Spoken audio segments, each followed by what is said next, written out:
समग्र धरती लोक में मौजूद अरबों जीव जंतुओं की प्रजाति में से केवल मानव ही एकमात्र प्रजाति है जिसने अनंतता को जाना है, और वो उस अनंतता का हर वो राज जानना चाहता है जो अभी उसके सोच और समझ के भी परे है। अलौकिक दुनियाओं में चमकते हुए वो सितारे जो खामोशी से ब्रह्मांड के अंधकार में जगमगा रहे हैं और अरबों प्रकाश वर्ष दूर मौजूद इस धरती को ये संदेशा दे रहे हैं कि तुम अकेले नहीं हो जो इस अनंत ब्रह्मांड में जीवन की सांस ले रहा है। अंधकार से भरी ये दुनिया जहाँ प्रकाश की कोई औकात नहीं है, क्योंकि हमारे इस ब्रह्मांड में अंधकार की शक्ति प्रकाश से सबसे शक्तिशाली मानी जाती है। हालांकि प्रकाश अंधकार की एकमात्र कमजोरी है, पर अंधकार वो है जो एकमात्र सत्य है और प्रकाश वो है जो बस कुछ क्षण का एक सफेद झूठ। यहाँ सितारे मौजूद हैं, अरबों प्रकार के शायद रंग मौजूद हैं, ऐसे ग्रह जो चमत्कार से भरे पड़े होंगे, और उन्हीं में से एक चमत्कार हम भी हैं। इस सदी के एक महान एस्ट्रोनॉमर ने कहा था कि कहीं ना कहीं कुछ अतुलनीय पहचाने जाने का इंतजार कर रहा है।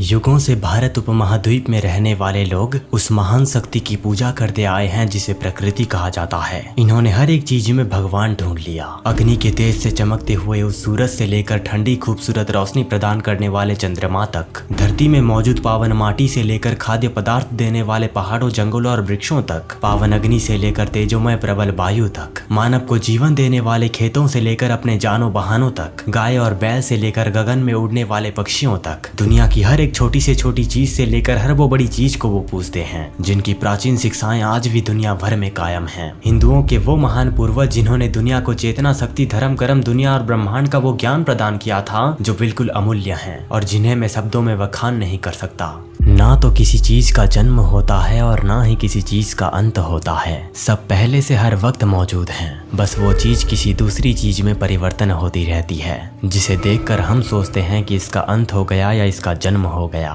ब्रह्मांड असल में है क्या? कैसे बना ये अनंत लोक? क्या है ये अनंतता? आज विज्ञान नहीं, आज आप जानोगे दुनिया के सबसे पुरातन धर्म के पुरातन ग्रंथ में मौजूद वह गूढ़ ज्ञान जो ये बताती है कि ब्रह्मांड असल में है क्या, कैसे बना, और ऐसी कई चीजें जिससे आप अभी अनजान हो। वेदों में ज्ञान का भंडार कहे जाने वाले ऋग्वेद में ब्रह्मांड के निर्माण के विषय में वो गूढ़ ज्ञान प्रदान किया गया है जिसे पढ़ते वक्त मुझे वो सुकून मिल रहा था जो आपको अभी मिलने वाला है। ऋग्वेद का नासदीय सूक्त जो ऋग्वेद के 10वें मंडल के 129वें सूक्त में मौजूद है, वहाँ ब्रह्मांड के विषय में कुछ ये लिखा गया है। नासदीय सूक्त का पहला श्लोक ये कह रहा है कि जगत की उत्पत्ति से पहले ना ही किसी का अस्तित्व था और ना ही किसी का अनस्तित्व, मतलब इस जगत की शुरुआत ही शून्य से हुई है। तब ना तो हवा थी और ना ही आसमान था और ना ही उसके परे कुछ था। चारों ओर समुद्र के भांति गंभीर और गहन बस अंधकार के अलावा और कुछ नहीं था। नासदीय सूक्त का दूसरा श्लोक कह रहा है कि उस समय ना ही मृत्यु थी और ना ही अमरता, मतलब ना ही पृथ्वी पर कोई जीवन था और ना ही स्वर्ग में रहने वाले अमर लोग थे। उस समय दिन और रात भी नहीं थे। उस समय बस एक अनादि पदार्थ था जिसे प्रकृति कहा गया है, मतलब जिसका आदि या आरंभ ना हो और जो सदा से बना चला आ रहा हो।